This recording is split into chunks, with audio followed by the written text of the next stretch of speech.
बातें करते हम खेतों की और उसके रखवाली की, बाग बगीचा फल फूलों और फसलों की हरियाली की।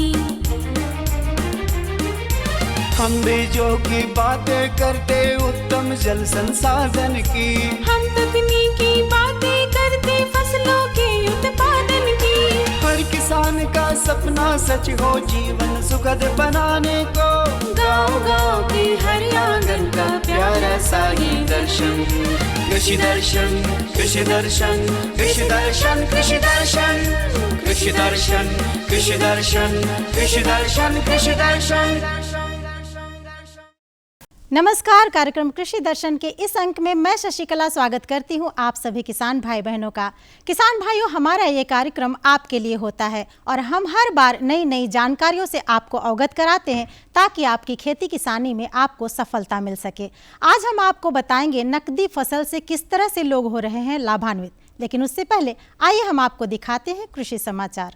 नमस्कार, कृषि समाचार में आपका स्वागत है। मैं हूं अंशुशि खलकड़ा। आइए देखते हैं आज कृषि समाचार में क्या है खास। किसान बागवानी खेती के लिए ले सकते हैं उद्यानिकी विकास योजना का लाभ। मछली पालकों को अनुदान पर नाव देने की है योजना। बैगन के बेहतर उत्पादन के लिए लगाएं उन्नत प्रभेद पूसा पर्पल लौंग। अब समाचार विस्तार से।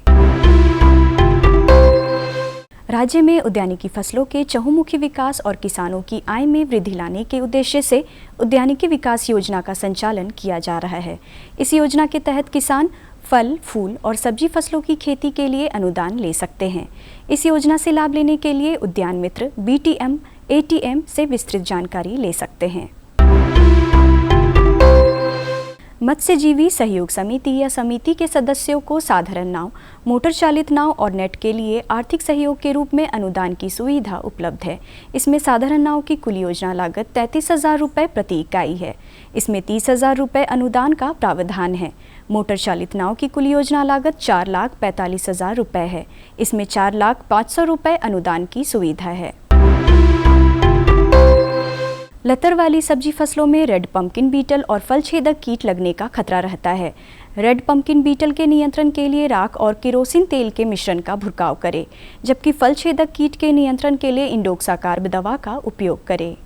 रेड पम्पकिन बीटल यानी लाल कद्दू बीटल का प्रकोप ज़्यादातर गर्मी के मौसम में होता है।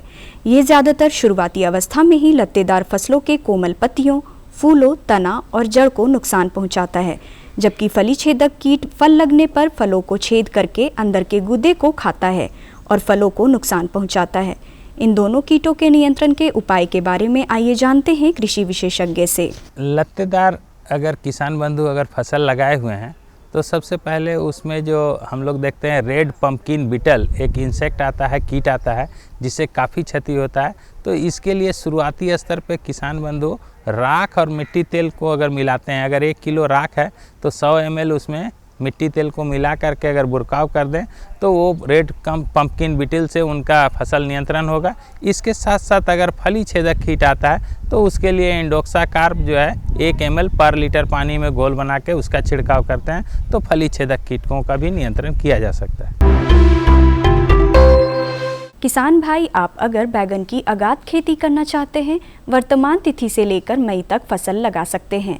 बैगन के बेहतर उत्पादन के लिए उन्नत प्रभेद पूसा पर्पल लौंग, Pusa purple round, Pusa cluster, स्वर्ण प्रतिभा, स्वर्ण श्यामली, स्वर्ण शक्ति या स्वर्ण संपदा 6 लगाएं। बैगन के सामान्य प्रभेदों की बुआई में 700 ग्राम बीज और संकर प्रभेदों की बुआई में 200 ग्राम बीज प्रति हेक्टेयर की दर से लगाएं। सामान्य प्रभेदों की बुआई में कतार और पौधों के बीच 50-50 सेंटीमीटर की दूरी रखें। संकर प्रभेदों की बुआई कतार और पौधों के बीच 60-60 सेंटीमीटर की दूरी रखें।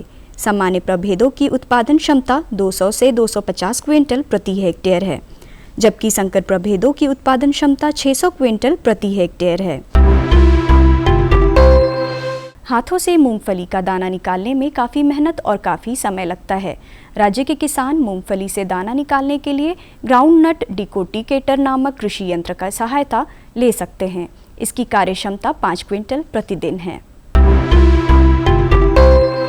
आज हम जानेंगे टमाटर फसल को रासायनिक दवा के बिना कैसे उकठा रोग से बचाएं।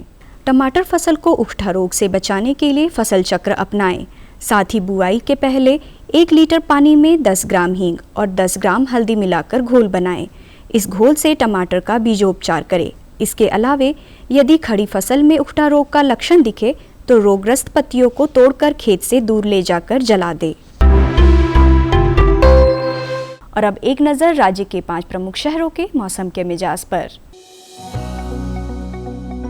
आज राज्य के 5 प्रमुख नगरों के अधिकतम और न्यूनतम तापमान कुछ इस प्रकार दर्ज किए गए। रांची का अधिकतम तापमान 36 डिग्री सेल्सियस और न्यूनतम 21 डिग्री सेल्सियस। जमशेदपुर का अधिकतम तापमान 40 डिग्री सेल्सियस और न्यूनतम 24 डिग्री सेल्सियस।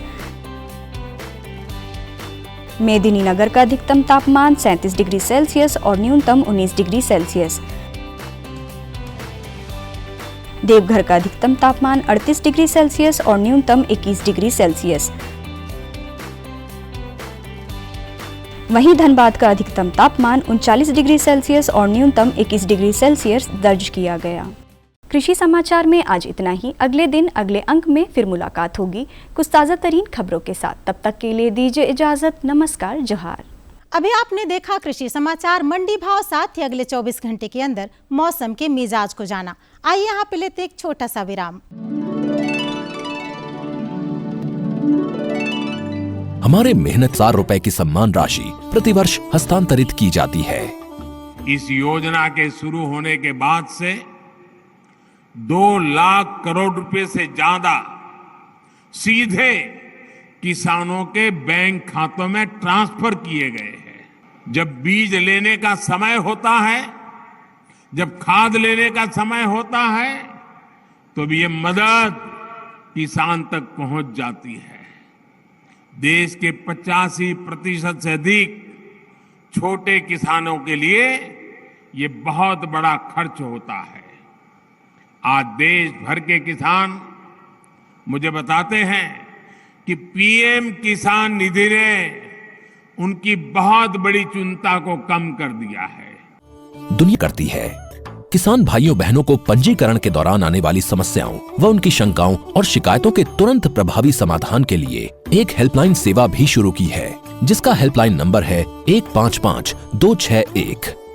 सदी की सबसे बड़ी महामारी के दौरान दी गई 1,60,000 करोड़ रुपए से अधिक की सम्मान राशि ने किसानों को बड़ी राहत पहुंचाई। महामारी के दौरान भी देश का कृषि उत्पादन शानदार रहा। किसानों के हितों के लिए समर्पित प्रधानमंत्री जी के इसी विजन के साथ पीएम किसान सम्मान निधि योजना द्वारा अब तक 11 करोड़ पात्र किसानों को 2,60,000 करोड़ रुपए से अधिक की धनराशि भेजी जा चुकी है। तरक्की और खुशहाली की रोशनी हर किसान, हर ग्रामीण युवा के चेहरे पर चमके और हमारे गांव देश विकास के अहम भागीदार बने। खेतों और खलिहानों के रास्ते तरक्की और खुशहाली की ओर बढ़ता ये नया भारत है।